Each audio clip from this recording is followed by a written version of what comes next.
Alright guys, so last week we made a video called How Much You Need to Invest by Every Age to Retire a Millionaire.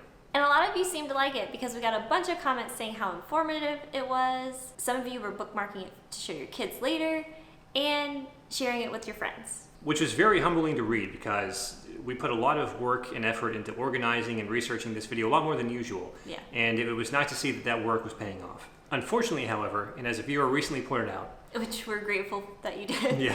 In the rush to finish everything on time, I made an error in a foundational calculation involved in calculating exactly how much money would need to be invested to retire a millionaire, which is obviously what people clicked on the video to learn in the first place. We could have pinned a comment or updated a description with the correct numbers, but this calculation error made a significant enough difference in the numbers that we wanted to update the video entirely. Yeah, and that's just because at the end of the day, we really want our videos to be as accurate as possible, and we don't want to mislead anybody, especially when it comes to money. So we wanted to say we're sorry, and we also wanted to get the correct numbers out there. So we're delisting the original video. However, we will leave a link to it in the description below if you want to compare the original numbers to the corrected numbers we have in this video. So with that being said, here's the video with the updated and much more correct numbers. Yeah. What's up guys, welcome back, I'm Mike. And I'm Brit. And in this video, we'll be going over exactly how much you need to have invested by age to retire with $1 million. There's actually two reasons we're focusing on $1 million instead of $500,000 or $2 million. And the first is $1 million is the amount that we generally think society views as being rich. So if you have $1 million to your name, we think it's reasonable to assume that you would generally be considered rich. The second and more important reason is that by using the 5% rule, having $1 million invested in a good index fund or something like that would effectively give you the ability to retire on the median full-time US income without having to have any job whatsoever. And this is because if you're unfamiliar with the 5% rule, it basically states that you can withdraw 5% of your investment portfolio every year without having to worry about running out of money. And since, at least according to the U.S. Bureau of Labor and Statistics, the median income for full-time workers in America is about $985 a week or $51,000 a year, this means you could effectively recreate the median income by having $1 million invested and withdrawing 5% or $50,000 of that every year without having to have any job whatsoever.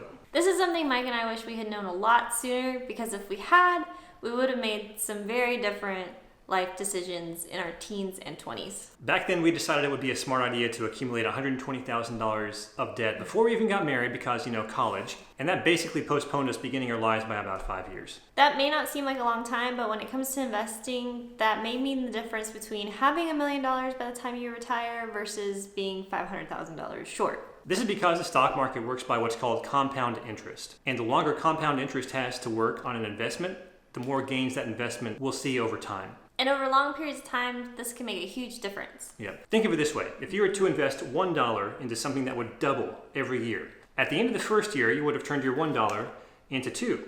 And then after one more year, you would have turned that $2 into $4. At year 19, you would have turned your original $1 into $524,288, which looks more or less like this. Yeah. If you think that's crazy, wait until you hear this. Between years 19 and 20, you wouldn't just gain an additional $1 like you did between years 1 and 2.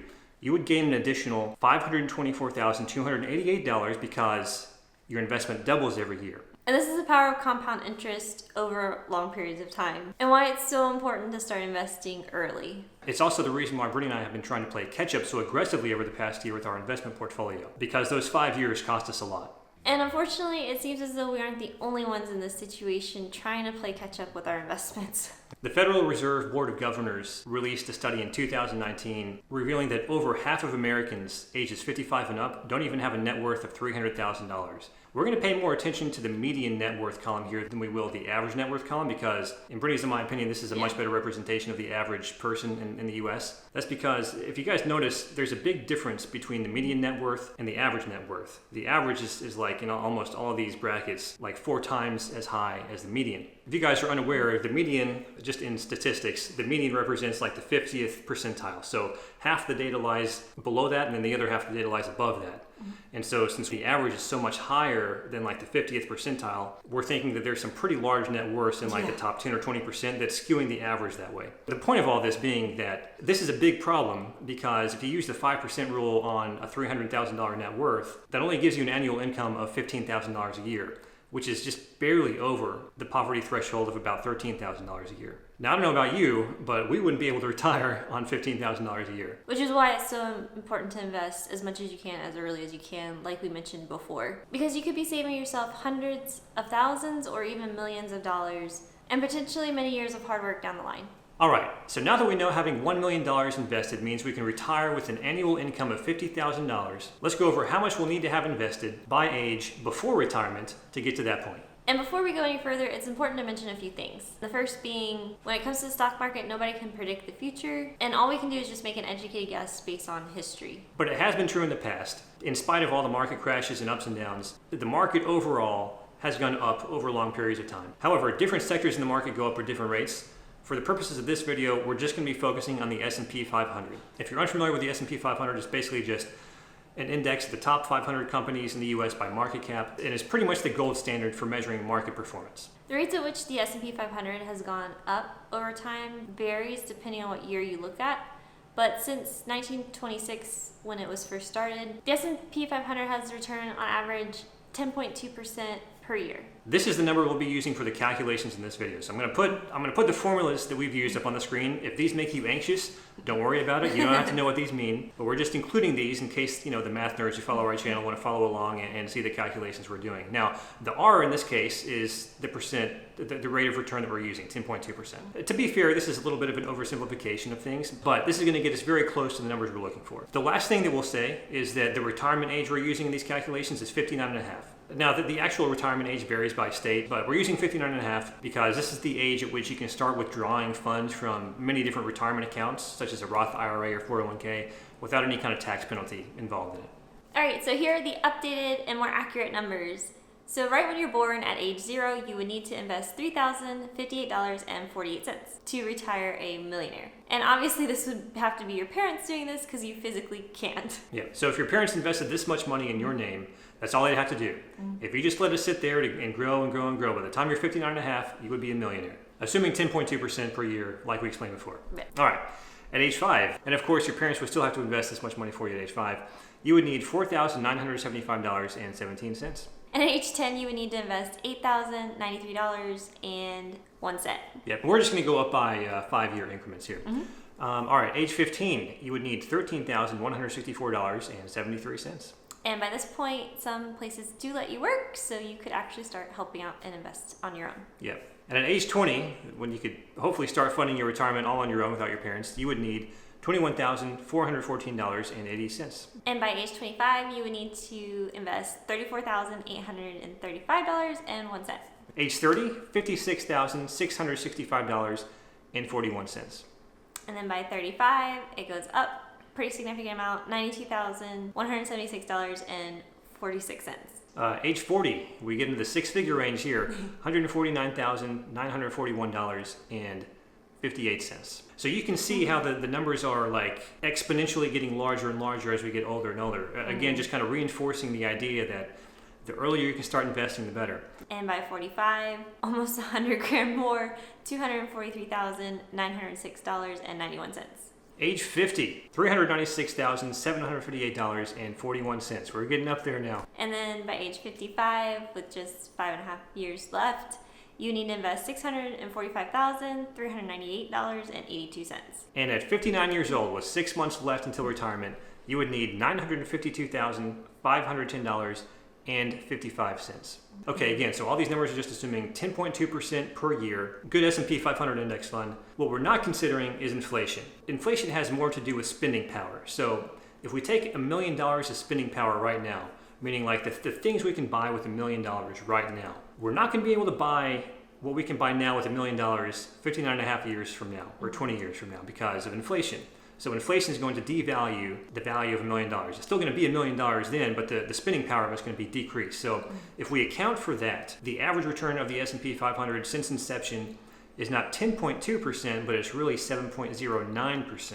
So this changes things quite a bit. So if we want to account for inflation, we'll put the new numbers up here on the screen, but as you guys can see, they are substantially larger. So so by the time you're born, instead of needing to invest about $3,000, you'll need to invest almost $17,000. So the exact amount is $16,980.06.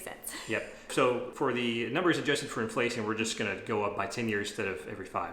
All right, so at age 10, you would need $33,684.38 invested to make sure you have the spending power that we have today that $1 million would provide when you retire. So then we would jump to age 20 and you'll need $66,821.73.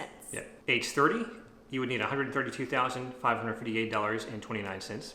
And by age 40, you would need $262,963.87. Yep.